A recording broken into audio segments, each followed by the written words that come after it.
So may bagong event nga ngayon dito sa Clash of Clans. Ito yung Splash Bash event. Ito yung medal event ng August Season 2025. At check natin kung anong meron dito. So dito sa event na to, alam naman natin na kapag medal event, meron tayong mga nakukuhang medals na ipambibili ng mga items dito sa trader. Tapos meron tayong new points na kinokolekta. Ito yung Phoenix Floaties. At once na na-reach natin yung max na points ng Phoenix Floaties, makukuha natin lahat ng mga available na rewards dito sa event track na to. So, sa event track, ito yung mga pwede nating makuha. Kapag free-to-play tayo, makakuha tayo ng cosmetics, decoration. Ito yung party bench. Tapos, makakakuha tayo ng event medals o yung splash medals na tinatawag.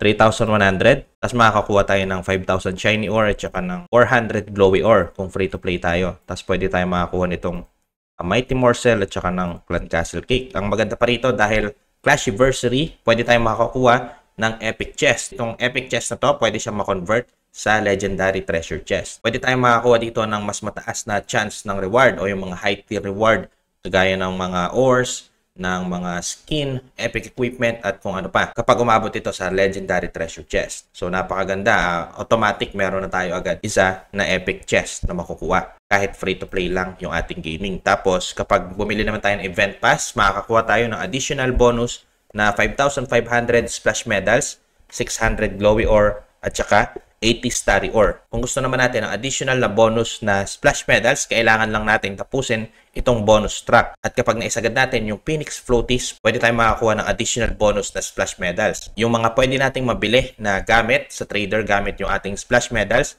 click lang natin tong trader and makikita mo yung bagong equipment ngayon, yung tinatawag na Heroic Torch. Ito yung bagong epic equipment ng Grand Warden na available ngayong August season. So yung gamit nitong Heroic Torch, active ability siya ng Grand Warden na kapag inactivate natin, lahat ng ating ground troops, makakatago siya sa walls, bibilis yung movement speed, tapos meron pa itong damage reduction. Ganun siya kaganda. Pero kung ayaw mong bilhin itong Heroic Torch, meron pa tayong ibang option na pwede nating paggamitan ng ating splash medals. Pwede tayong makabili ng ibang epic equipment. Available na nga ito dito sa bandang baba. Pero wala dito sa aking display kasi nabili ko na siya. Ito yung action figure at saka yung spiky ball. So kung wala ka pa ng mga epic equipment na to at bibigyan ka ng chance na mamili, sa sarili kong opinion, I strongly suggest na piliin natin dito is either itong action figure o itong spiky ball. Para sa akin, mas malaki yung value nila compared dito sa Heroic Torch. Sa totoo lang, maganda itong Heroic Torch, pero sa ngayon, marami ng way kung paano natin pwedeng i-bypass yung wall. Kagaya ng paggamit ng Wall Breaker o ng Super Wall Breaker, Earthquake Spell, Earthquake Boots, di ba? Lag Launcher, Earthquake Spell, Jump Spell, o kaya pwede ka rin gumamit ng Air Troops. So napakaraming way kung paano i-bypass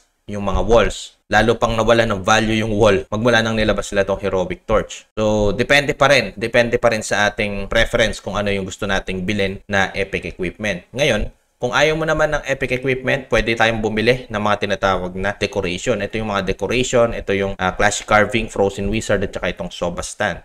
So, kung bibili natin itong Clash Carving, so ito lang yung pwede nating mabili na decoration dahil 3,100 siya. So kung meron tayong sobra na splash medals para ipambili, not enough pa rin siya para mabili natin itong Frozen Wizard o itong Soba Stand. Unless magkaroon ng mga free na splash medals na ipopost yung Clash of Clans at saka ibang creator para makakuha tayo ng additional na splash medals para makabili tayo ng additional na decoration. So kung ayaw mo naman ng decoration, ayaw mo naman ng mga epic equipment dahil meron kang minamax o meron kang specific na equipment na pinapa-level, I suggest na bilhin natin itong mga ores dito sa event deals. So ang pinakamahirap i-farm dito, itong starry ore at saka itong glowy ore dahil napakaliit ng amount na nakukuha natin dito. And kung gusto mo naman ng mga magic items, meron din tayong mga magic items dito. Pero I strongly suggest na mag-focus lang tayo sa ores dahil mas maraming way kung paano tayo makakakuha ng mga magic items, ng mga books compared dito sa mga ores. Kung papipiliin ka kung decoration o equipment at mahilig ka sa decoration, I do suggest na bilhin mo muna yung decoration dahil yung mga epic equipment o yung mga equipment na lumalabas dito sa mga medal event, few weeks or few months from now, nilalabas siya, nagiging available siya ulit dito sa trader, dito sa weekly deals. So gaya nito